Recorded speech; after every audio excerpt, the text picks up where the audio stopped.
Hey guys, happy Tuesday. Welcome back to Tuesdays with Danielle. I was out of town last week, so I wasn't here, but I usually come to you on Tuesdays at 4 o'clock and we make a recipe together, or I answer your questions, or sometimes I just jump on quickly and say hi and jump back off because life is life, and mom life especially. And today is one of those situations where we have a playoff game for baseball, which is awesome, super exciting. Never really thought I would be the baseball mom, but absolutely love it.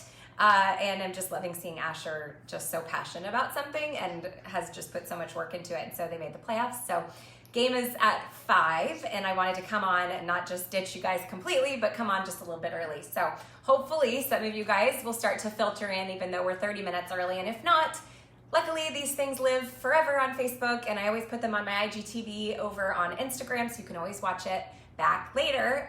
So I'm going to be making the nut-free, gluten-free, grain-free banana bread. It's actually dairy-free as well. But really quick before we get started, I just wanted to make sure that you guys all knew about the cookbook club that we have going on. It's mostly over on Instagram. However, if you guys want to participate on Facebook, we would love to have you.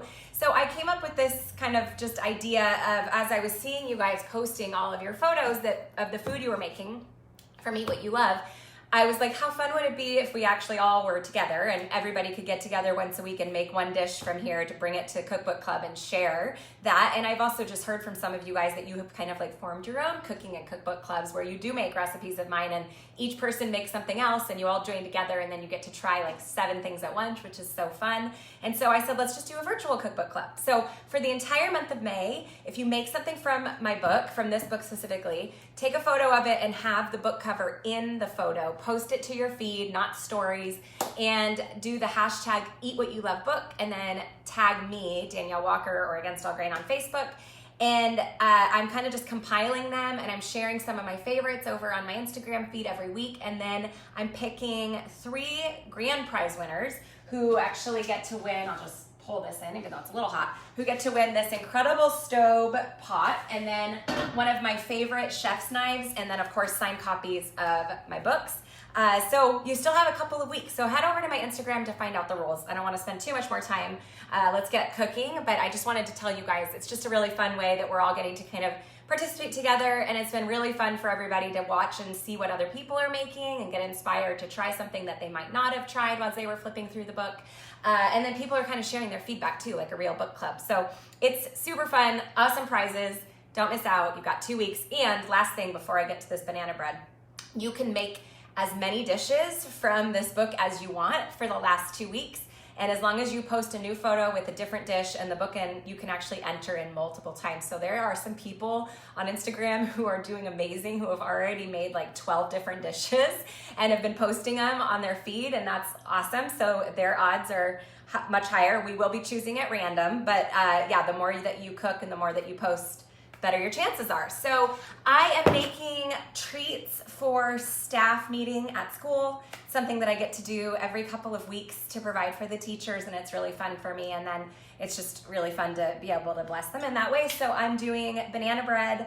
It is nut-free, so if you do go to a nut-free school, that's awesome for that. I am going to add some walnuts on top because none of our teachers have nut allergies, and I have been told that it's okay in their very small quarantine space that they meet, that nuts are okay. So there are a few things that I've sent in, but it is a nut-free recipe by design because I have a banana bread in my first book that everybody loves, and I wanted to be able to make sure that it was nut-free for you guys. Okay, so I am going to get started.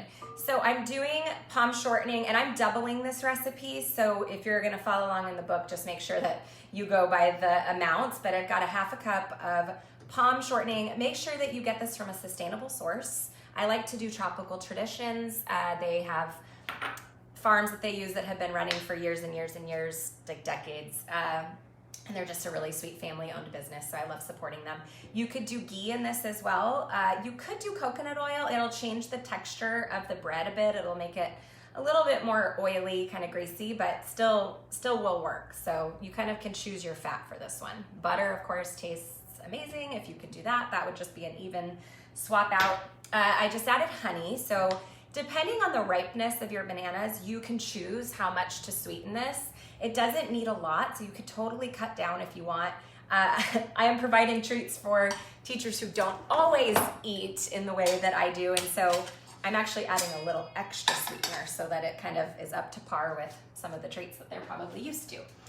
Just in case you don't know or you're joining late, we are live, so please shout out where you're from, tell us hi, tell us if you've started participating in the May Cookbook Club with Eat What You Love, and if you're just joining in and you have no idea what I'm talking about, go back and rewind when this is over and you can watch.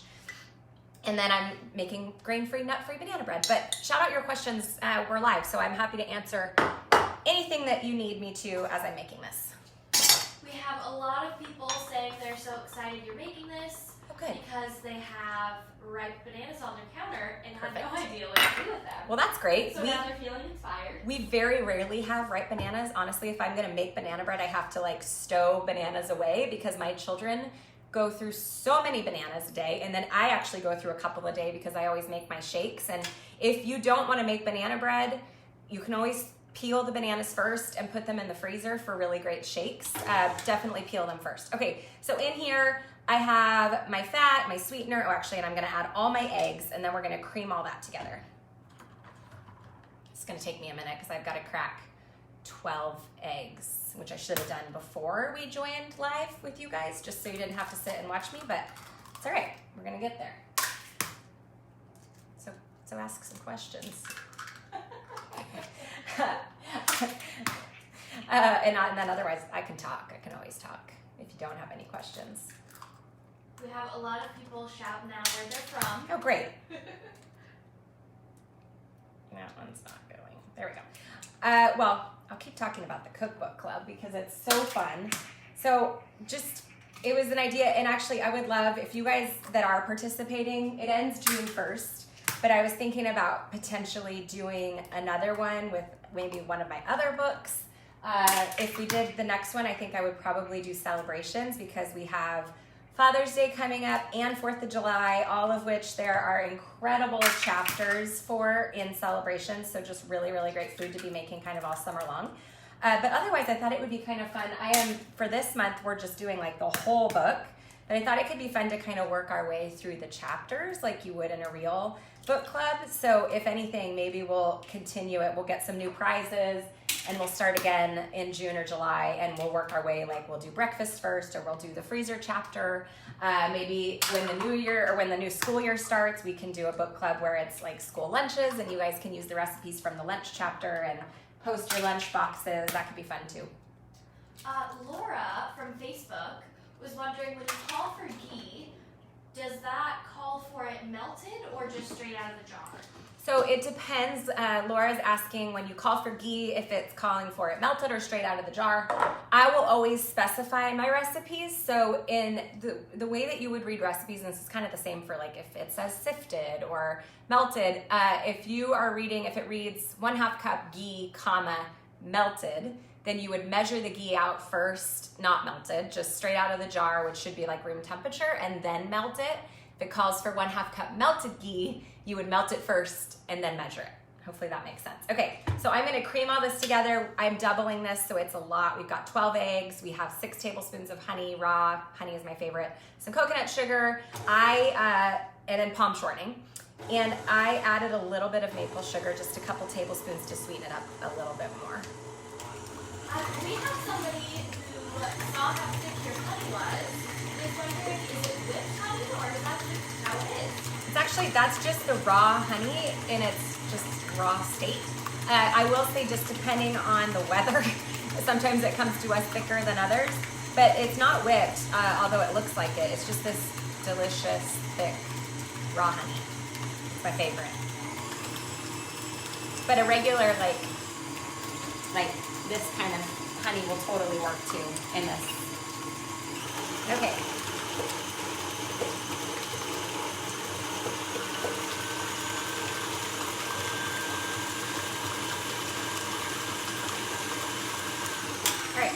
So you just want to beat that really well as you can so that all of the kind of fat is broken up.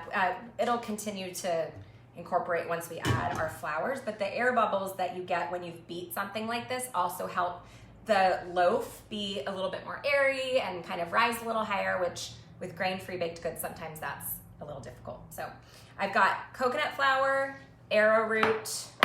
This is what I did to make this nut-free. So I have other versions that do use almond flour and that don't have the starch in it.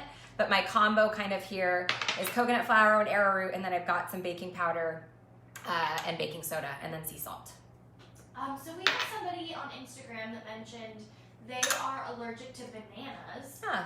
Could they use pumpkin or some other puree fruit? Totally. You could use pumpkin, would be great. Although I have pumpkin bread and pumpkin muffin recipes, so I would probably just say to go off of that. Or you could use pureed, squash or whatever, and you're gonna just need to add some sweetener to it because the bananas are inherently sweet. I don't overly sweeten this with like the palm sugar and honey and everything. So you just might want to, what I would do is use it, make the batter as is, as called for, and then if it just doesn't taste sweet enough, you could add a splash of maple syrup or a little bit more honey. You just don't want to do too much more liquid, especially because pumpkin puree is already a little bit more watery than mashed bananas. So you just want to be careful there, just for texture's sake. We also have a few people wondering where you got the drawer organizer. You can see that in the back. Those are actually just, hold on, I'll show you. Let me just wait for this to finish.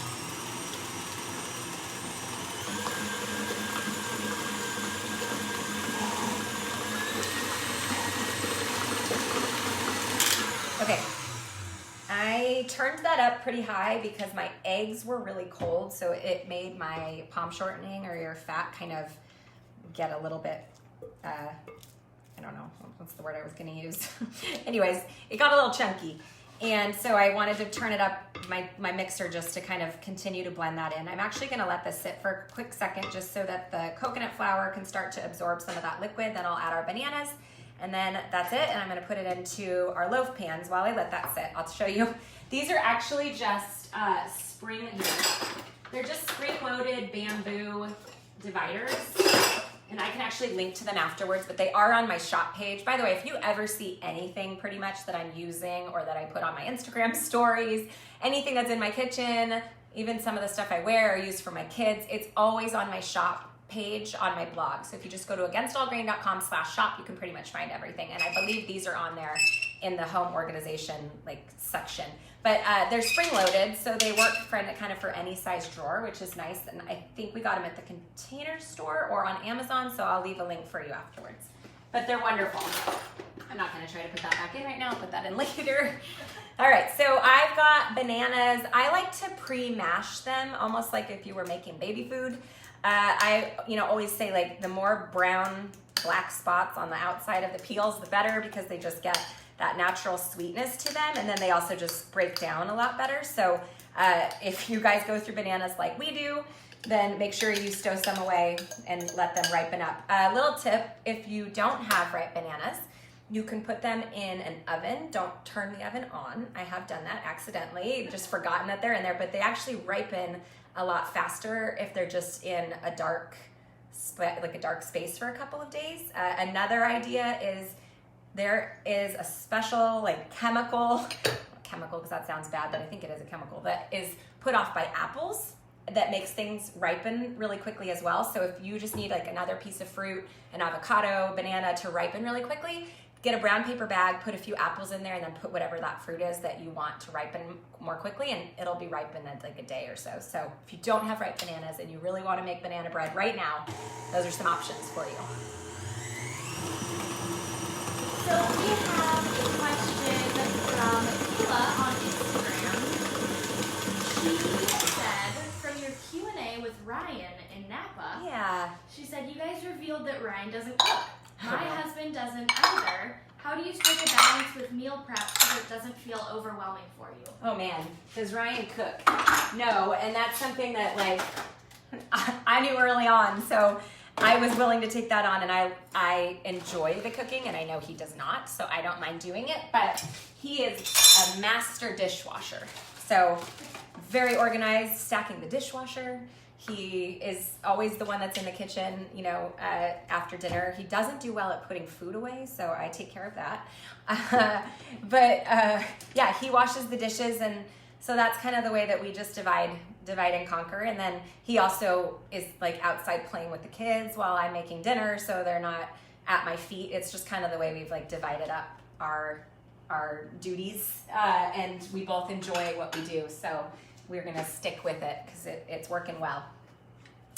All right, so that is our batter. Grain-free, gluten-free, nut-free, dairy-free. Like it's free of everything, but it's not free of taste and the texture of this one. I mean, when I was working on it for Eat What You Love, when I was first testing recipes, I mean, I think I probably tested this like 5 or 6, no, at least a dozen times before it even went to other recipe testers, because I really wanted to get the texture right, because a lot of nut-free, grain-free, gluten-free stuff just isn't great, or it tastes like cardboard, and I didn't want that for you guys. So this one has become our favorite, I think, even over the original regular recipe that was in my first book. I'm not paying attention, so I'm making a mess here.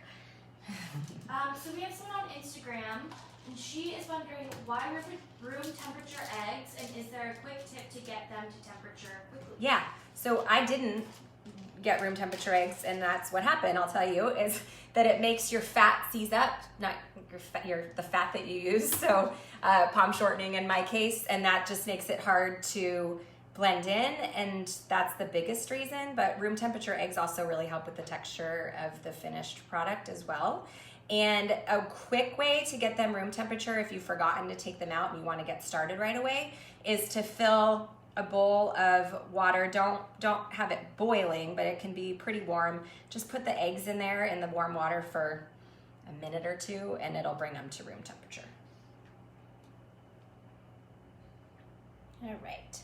So you'll notice a couple things about my pans. Number one is I had prepped them already with some parchment paper that was cut to fit them lengthwise, and these little flaps that you see over the top just help for you to be able to pull out the bread easier once it's done baking. And then I also grease the edges, because the short edges, I was going to call it the butt of the bread, which we always called it, will still be touching that metal, so you want to grease it. And then this size loaf pan, if you haven't bought one yet, you'll notice that I use it for a lot of my breads. So the nut-free sandwich bread that's in this book, my old blender bread recipe, this bread. And the reason why is because it's quite a bit more narrow than your traditional 9x5 loaf pan. I believe it's 4 or 4.5. And then it's a little bit longer, but this more narrow loaf pan just helps you get a higher rise on all of your breads. With grain-free baked goods, they just don't rise the same. Although the nut-free sandwich bread in this book, because it does have a little bit of yeast, it rises really well. But you just get a little bit more of that like standard tall loaf that you're kind of used to with regular bread. So that's why I use these ones. So they're not expensive. I get them on Amazon, but it's nice to have a couple of them in your kitchen arsenal.